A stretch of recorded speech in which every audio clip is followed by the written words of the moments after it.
Bueno, muchas gracias, José, por haber compartido tu experiencia como productor técnico relacionado a estos sistemas. Sin duda a nosotros, del lado de la investigación, nos brinda un contexto que siempre tenemos que tener al momento de planear nuestras actividades de investigación. Bueno, llegamos ahora al bloque de últimas preguntas. Tenemos ya varias para empezar. Así que vamos a dirigir la primera pregunta a Tiago, que tiene varias, así que es un tema de interés el que él planteó. Vamos a ir haciéndolas en forma salteada. La primera es, ¿cuáles son las especies menos sensibles a Kifix? ¿Cuánto disminuye la materia seca de gramíneas y leguminosas? ¿Cuántos años de Kifix tuvo esa chacra que se muestreó? ¿Una zafra o más? Así que te hago varias preguntas. Adelante. Bueno, me alegro que despertó interés. Buenos días a todos. Arranco contestando al revés la pregunta. Este muestreo fue hecho en chacras con históricos de por lo menos 3 ciclos de Clearfield. En el caso de Río Branco, hace como 9 años que arrancó-se con el Clearfield, pero siempre se salta un año arroz y se deja sin cultivos durante un año. Entonces son 9 años, pero 4 ciclos de Clearfield. 33, el suelo 33 pasó por ciclos de arroz y sorgo Clearfield, o sea que también llevó esa carga de herbicida mayor, consecuentemente con 3 años de cultivos. Las especies que menos, o la especie que menos presentó sensibilidad fue a regras anual. ¿Ah? Pero la diferencia con regras perenne no es muy grande. Entonces fue la gramínea que mejor se desarrolló. Aún estamos procesando los datos de materia seca, pero seguramente las gramíneas presentaron una reducción de entre 15 y 25% en su desarrollo, en su acúmulo de materia seca, enquanto que las leguminosas, principalmente Lotus, llegó a presentar por lo menos entre 40 y 50% de reducción de materia seca. Entonces sería por ahí esta pregunta, la respuesta sería con estos datos. Bueno, muchas gracias, Tiago. En un ratito volvemos a ti. Ahora tenemos una pregunta para Rodrigo Zarza. ¿Cómo el uso del coeficiente de logro nos permitiría mejorar las condiciones de implantación y la persistencia de las pasturas en los sistemas de arroz? Adelante, Rodrigo. Hola, gracias Pablo, buenos días. Bueno, como les contaba Virginia, hoy el uso de diferentes tecnologías como los modelos nos va a permitir planificar un poco las rotaciones y ver la presupuestación. Hoy Walter comentaba sobre los beneficios que había de la pastura sobre el suelo, hablaba de calidad del suelo y ocho aspectos, que eran la erosión, la macrofauna, el carbono, todos esos factores. Y Pablo, tú hablabas de la ganancia carne. Obviamente que detrás de todo eso la unidad funcional es la planta. O sea, para que nosotros logremos tener esas producciones, esas conversiones, tenemos que tener plantas en el campo y a veces nos olvidamos.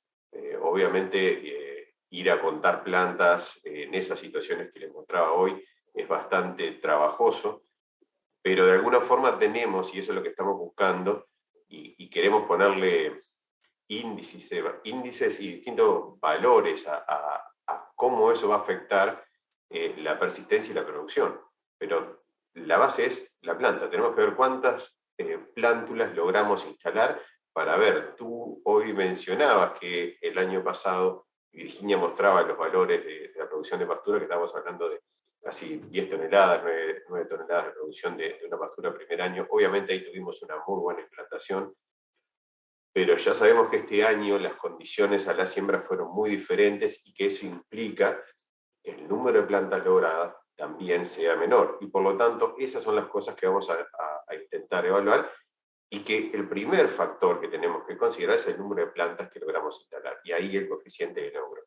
Los ambientes que fuimos definiendo, como les decía Virginia, es la combinación, y hoy hablaban de 4 a 14 toneladas, esa es la homogeneidad que se puede encontrar, también la encontramos en esos ambientes. Altos niveles de rastrojo, Walter decía, bueno, no es lo mismo, hay diferencias también en la productividad entre años, pero la hay entre el nivel de rastrojo, el método de siembra, los primeros resultados en cuanto a coeficiente de logro, el tiempo era muy breve, por eso nos presentamos, nomás son datos preliminares, hablan de que hay una variación entre lo que es siembra de avión y siembra, por ejemplo, pendular en sembradoras de plato.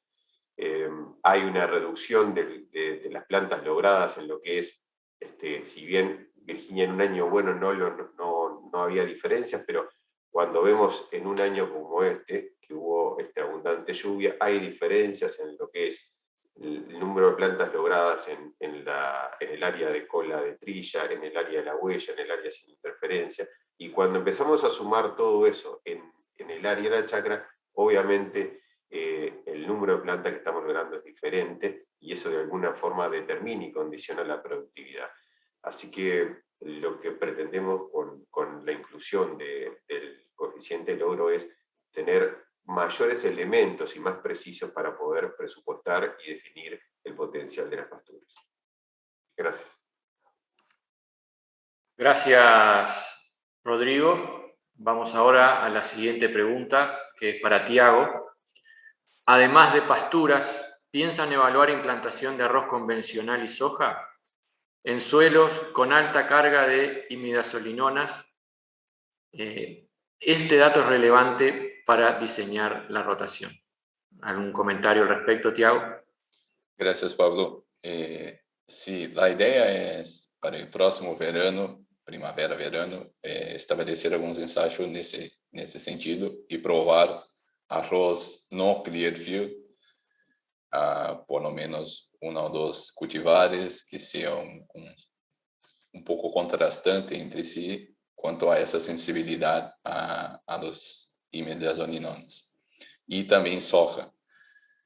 Já se sabe que há variações em nível internacional, digamos, nossos vizinhos brasileiros têm algumas variedades de soja um pouco mais adaptadas para a situação de bajo, né, com maior quantidade de água, e se somarmos isso à menor sensibilidade a estes herbicidas, ou seja, a residualidade desses herbicidas. Então, se aqui o processo vai passar por el mesmo caminho, ou seja, na búsqueda de algum cultivar de soja e de arroz que não seja CL, que com menor sensibilidade para estes herbicidas como residuais, né?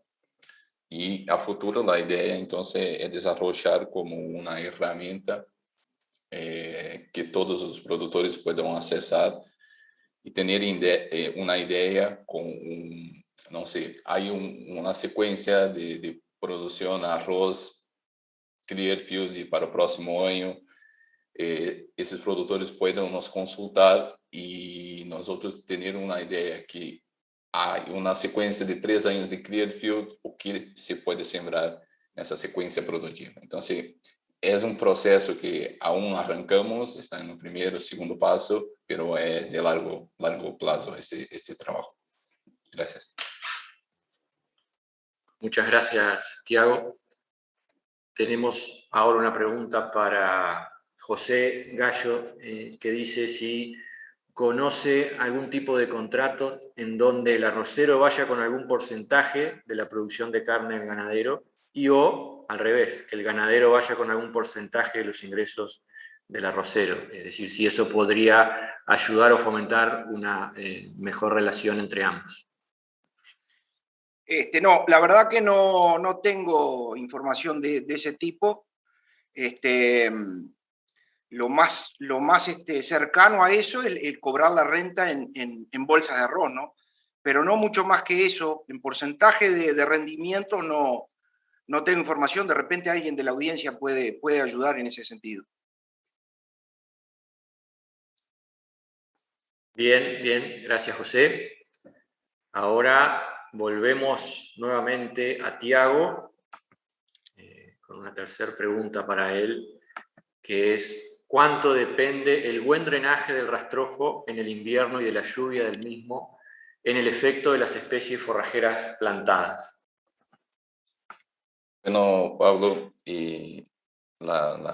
arranco contestando por la parte de los herbicidas, tá? Estes dos herbicidas, Imazapic y Imazapier, ellos presentan una media vida, o sea, el tiempo necesario para que sea un decompuesto muy variable, que puede variar entre 25 y 120 días, tá? Para que se desaparezcan en el ambiente, digamos, de una forma muy sencilla, la mitad de la cantidad de estos herbicidas. Y uno de los principales factores que influyen en esa residualidad, en esa capacidad de permanecer en el ambiente, es el agua.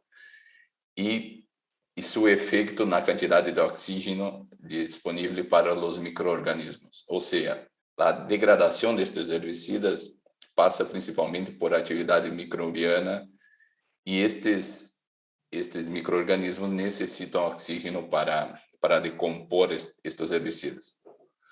Resumindo, cuanto mayor la cantidad de oxígeno, mayor la degradación de los herbicidas y menor el efecto residual sobre las pasturas sembradas en secuencia.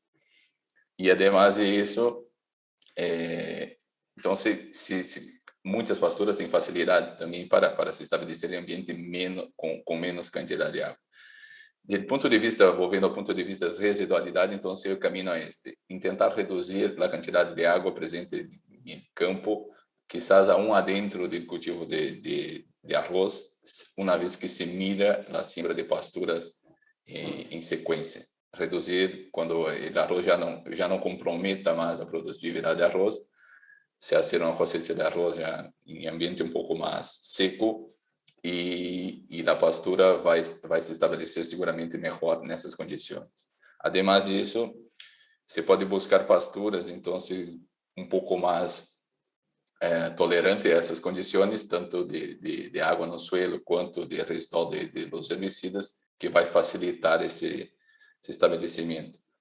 De forma general, não é recomendable aumentar a dose de semilla da espécie de pastura, se for muito sensível, e sim elegir alguma espécie que tenha uma sensibilidade menor, e aí para lograrmos uma pastura melhor implantada. Espero que tenha contestado todo aí. Gracias. Gracias, Tiago. Sí, de hecho ya mencionaste algo que venía en una pregunta siguiente referido al aumento de la densidad de siembra de la forrajera. Ahora tenemos una pregunta para José Gallo. Es un poco extensa, pero me parece que está bueno escucharla y escuchar el comentario de José. Haciendo el ejercicio de ponerse en el lugar del otro y mejorar la sinergia entre ganaderos y arroceros, uno de los problemas mayores de las pasturas es el área desperdiciada por anegamiento. ¿Es posible que el ganadero logre algún beneficio recurriendo al arrocero para que le mejore las condiciones del campo donde se ubican las pasturas? Por ejemplo, construcción de drenajes, mantenimiento del funcionamiento de los mismos durante la duración de las pasturas. ¿Cuál es la valoración de este beneficio en tren de transformarlo en un servicio? Adelante, José.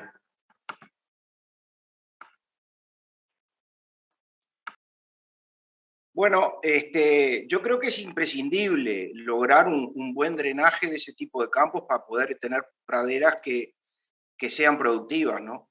Lo mismo que lograr sembrar la mayor cantidad de área posible.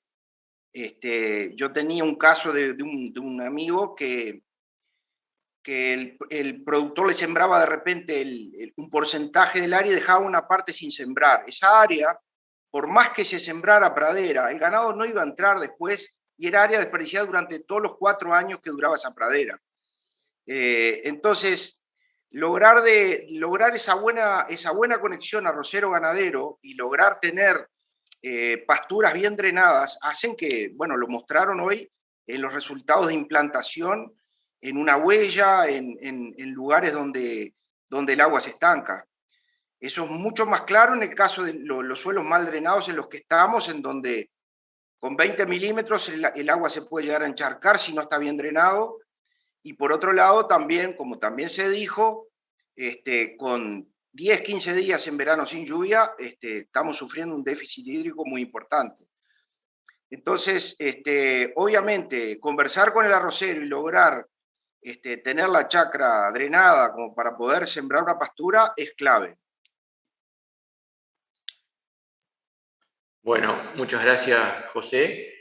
Vamos a hacer una última pregunta referida más al sistema de producción, y con esto vamos a estar cerrando el espacio de preguntas, y la vamos a dirigir a José Terra. Concretamente, ¿se está evaluando el aporte residual de nitrógeno fijado por las leguminosas en la fase previa de pasturas al arroz? ¿Pensaron en certificar ambiental y comercialmente las bondades del sistema integrado arroz-pasturas? Adelante, José. Bien, gracias, Pablo. Buen día. Son dos preguntas, ¿verdad? La primera relacionada a la posibilidad perdón, la primera relacionada a la capacidad de fijación biológica de las pasturas de nitrógeno. Sí, la respuesta es sí. Se está trabajando y se están generando esos indicadores y esos coeficientes. De hecho, es parte del trabajo de doctorado de Jesús Castillo, que actualmente está en Reino Unido, y hay alguna otra tesis también de maestría trabajando en esa dirección. Y es bastante claro y obvio los resultados primarios que hemos obtenido en ese sentido. Respecto a la segunda pregunta, a la posibilidad de certificación, mencionar que digamos, el sector arrocero ha sido pionero y ha puesto en la agenda el tema ambiental, los impactos del sistema de producción y la generación de coeficientes para medirlo desde hace muchos años, más de 2 décadas. Y en los últimos años, desde INIA, desde nuestro rol, hemos ido contribuyendo con varios socios en justamente cuantificar esos impactos, generar esos indicadores, demostrando de alguna forma que los aumentos de producción que se han visto en estas últimas 2 décadas han sido acompañados por mejoras en la eficiencia de uso de los recursos. Estamos hablando de nutrientes, energía o agua, con buenos indicadores ambientales. La información está y se está generando aún más. Diría que casi ningún otro sector del país tiene información tan buena y tan sistematizada como el sector arrocero, para eventualmente pasar a una etapa o pensar en certificar ambientalmente o la sostenibilidad del sistema de producción. Ahora bien, ese paso es un paso que no depende enteramente del sector privado y eventualmente algún organismo de toma de decisiones públicas. Y INIA lo que cumple en su rol es generar esa información, integrarla para tenerla a mano si se decide dar ese paso. Iniciativas en el mundo hay, algunas bastante recientes, y INIA sigue acompañando esos sistemas de certificación, a ver cómo evolucionan. Bueno, muchas gracias, José. Siendo las 11:42, yo creo que es un buen momento para culminar la actividad. Nos pasamos 12 minutos del tiempo estipulado, pero el hecho de que hubiera muchas preguntas y darle la posibilidad de respuesta a la mayoría de ellas me parece que era pertinente. Han visto aparecer un código QR en la pantalla, está asociado a la evaluación de la jornada, así que en la medida que puedan completar esa evaluación, nos ayuda mucho a seguir mejorando.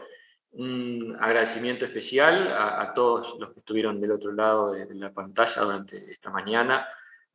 Las preguntas que realizaron realmente enriquecen y mucho lo que fue la jornada, y también las líneas de investigación, el abordaje conceptual de estos sistemas. Un agradecimiento también a todo el personal de INIA que de una manera u otra estuvo preparando esta actividad y permitió que saliera al aire. Y bueno, esperamos a la brevedad nuevamente estar en contacto presentando nuevos resultados relacionados a estos sistemas de arroz ganadería. Así que muchas gracias en nombre de todo el equipo INIA y que tengan un buen resto de jornada.